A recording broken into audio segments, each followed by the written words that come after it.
Welcome to Ashmont University. This is your professor today, Adam Ashba, president of Ashmont Realty. And today we're going to discuss the agency disclosure statement that is required by the state of Ohio. So stay with us. We'll review that in layman's terms right after this.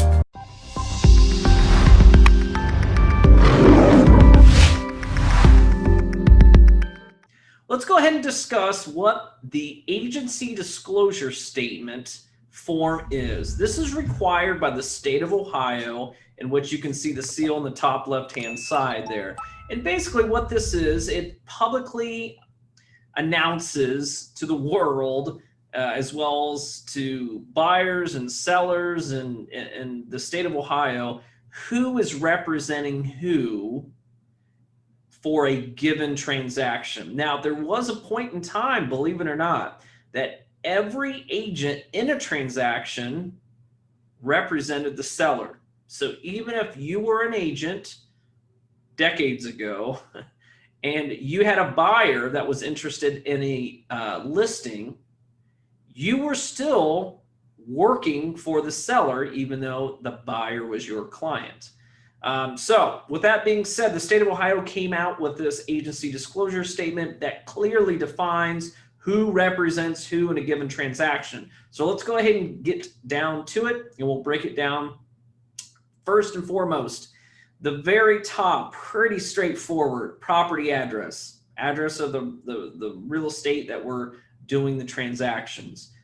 Buyers, sellers, pretty straightforward there. Okay, now there's three different types of transactions that we're going to be discussing today, and majority, depending on what market you're in, but in the Ohio market, about 90 to 95% of all transactions follow under this particular transaction. And the first transaction is a transaction involving two agents and two different brokerages. Okay. All right, two agents that are working for two different brokerages, okay? This is most common, all right? So, pretty straightforward.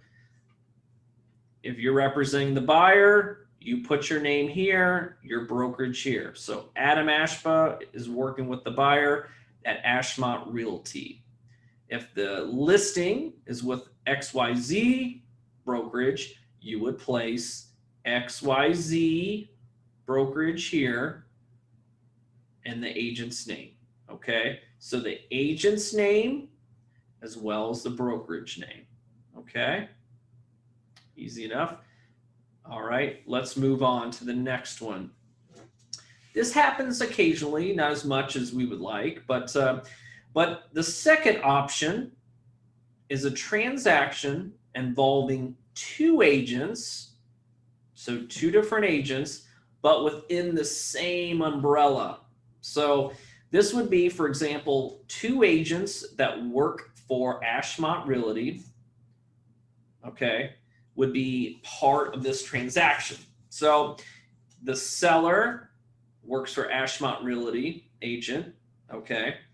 The buyer has a client, but also works for Ashmont Realty. So what you would do is pretty clear. If two agents in the real estate brokerage, you would put Ashmont Realty here. And then you would then fill in the blanks below. Agents XYZ works for the buyer and XYA works for the seller. Okay. All right. So that's the section if you have two agents that are under the same Ashmont Realty brokerage umbrella. Okay. Let's go ahead and move to the third transaction.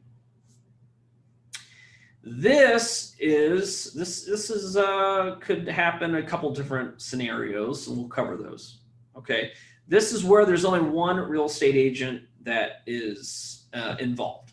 Okay, now most common would be dual agent. Now, if you just took your test, they've hammered on dual agency, what that means. It is acceptable to be a dual agent within Ashmont Realty. Not all brokerages allow it, but we do. Okay.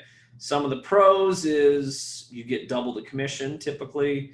The cons is you have to be very careful because you have to make sure that your privacy of both clients, the buyer and seller, because you're representing both.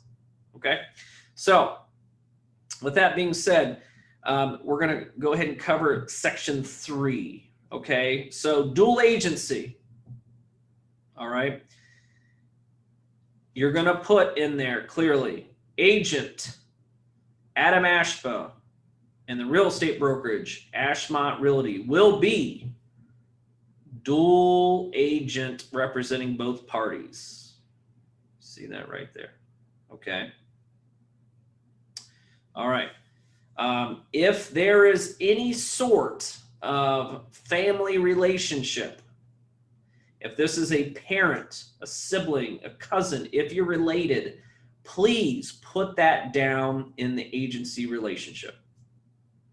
Okay. You need to disclose that you have some sort of family relationship with the buyer or seller, or in this case, both possibly. Okay. All right. It's totally acceptable to be a dual agent. If you are not comfortable being a dual agent, please let your broker know, and they would be more than happy to work out some sort of arrangement with another agent within the brokerage. Okay.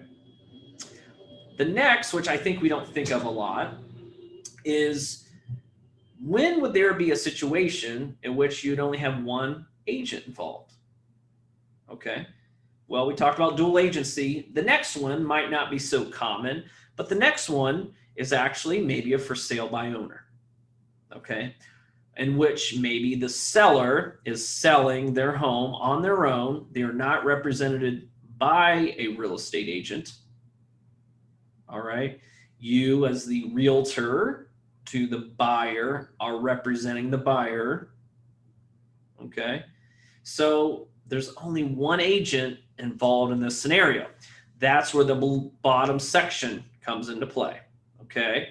So if you were just the only agent represented in a transaction on a for sale by owner situation, this is where you could place it there. You're not representing the seller because they're representing themselves in that situation. Okay, so what you'll be doing, you'll be check marking this, saying, hey, I'm representing the seller or buyer, but in this case, the seller is the for sale by owner. I'm representing the buyer only. So we would check mark the buyer only there. Okay. All right. So that would be the second scenario that you might have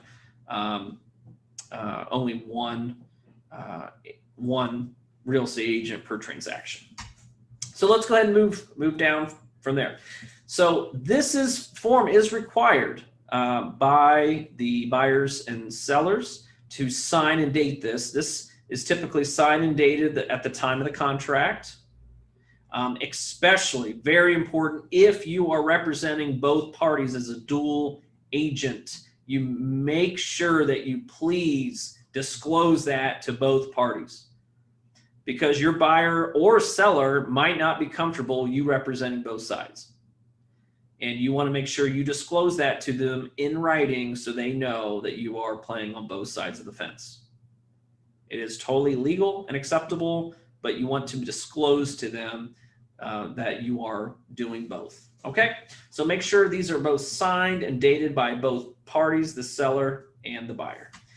Second page, if we scroll down, this again educates our buyers and sellers what dual agency is.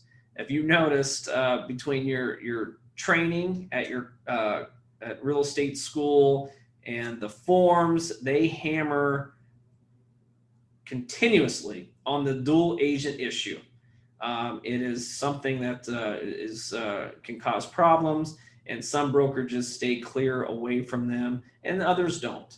But this just lets your buyers and sellers know what a dual agency is, and if they were in that situation, what that means to them.